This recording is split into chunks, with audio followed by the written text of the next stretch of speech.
Welcome. You have reached review time with Imperial, and today's review will be Scream 2022. Let's get into it. So right off the bat, subscribe to the channel, like the video.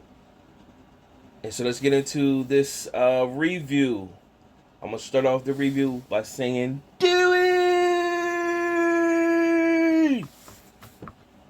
And if you're wondering why I said it like that, in the earlier Screams that we used to watch, Dewey used to always get chopped up and stabbed, and he will always come through at the end with his thumbs up or something, and we'd be in the movie theater like Dewey or whatever. But nevertheless, man, this movie came out of nowhere.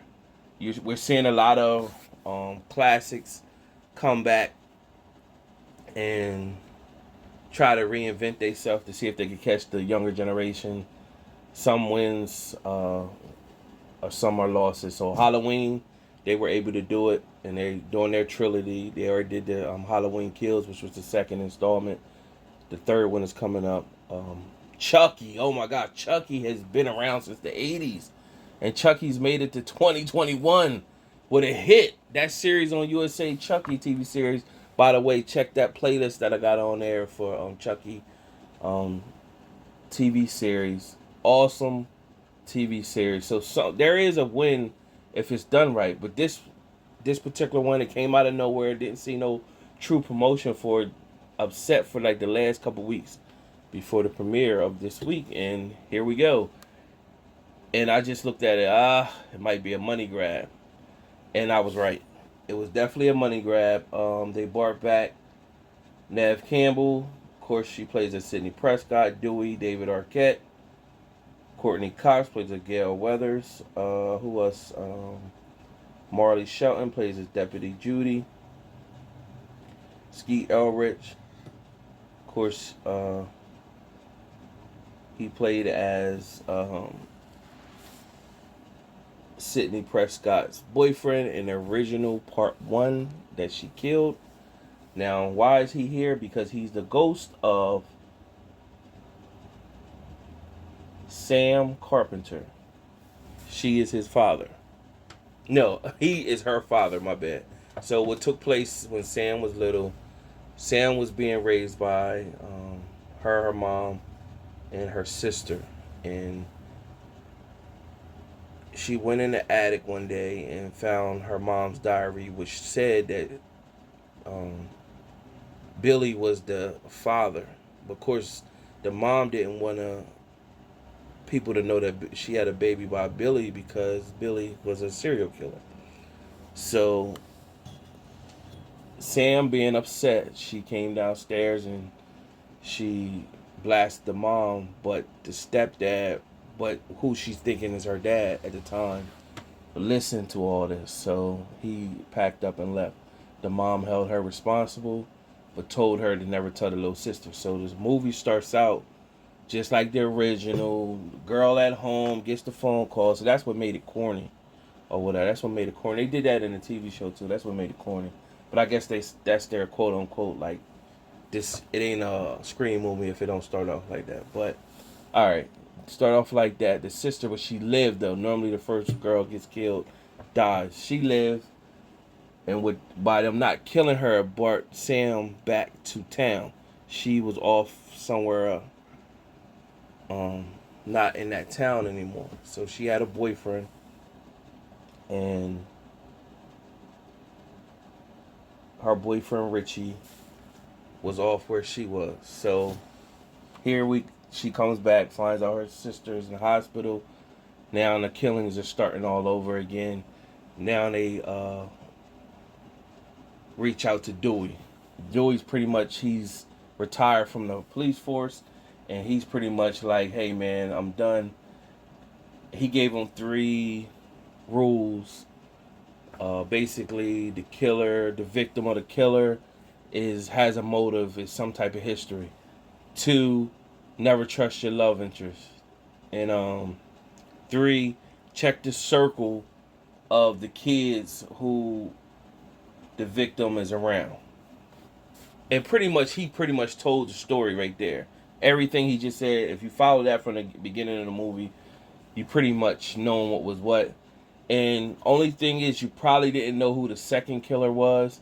And what becomes bogus is the second killer was a female, but she was so strong that she was just doing like that's the part that became wonky. And the boyfriend Richie, he ended up being the second killer. He was the obvious. And the girl killer killed Dewey. So he shot her up. I guess she had a bulletproof vest on or whatever, but he shot her up, and then he walked Sam and her sister to the elevator along with Richie, and pretty much told Richie, I gotta shoot her in the head. You always gotta shoot him in the head. And he was like, no, Dewey, don't go. And he let him go down the elevator. Of course, he got right up in front, all close. And of course, the killer jumped up, grabbed him, stabbed him all in his back. This time finished Dewey off. Dewey got finished off. Deputy Judy got finished off. A bunch of kids got killed. Of course, Sydney and Gail shows up. They want to put an end to all this. They find out the whole storyline. And then, of course, the big showdown at the house. They end up Stu's old house from original part 1. They end up at that house. A bunch of killing going on and whatever. And you find out that one of the friends, she was the other killer. And Richie was her boyfriend. He went to where Sam was far away, manipulator, got her to love him, and they got Sydney, they got everybody back, and just wanted to kill everybody off. Stupid. It was stupid. The whole plot that was stupid. So that's pretty much it in a nutshell. That movie, original Scream Part 1, was a classic. It was a classic, man. When that first came out, we literally had that movie at school, and for the whole day they let that movie play in school in this classroom, and people would just in and out. Wow, we probably watched that movie like 5 times that day during the whole school. We were just going to class and then coming back into that room and watching it again. That's how everybody was tuned into the Scream during them times whenever that came out. And those were some times. But other than that, this movie was a money grab. It would have been better if they just...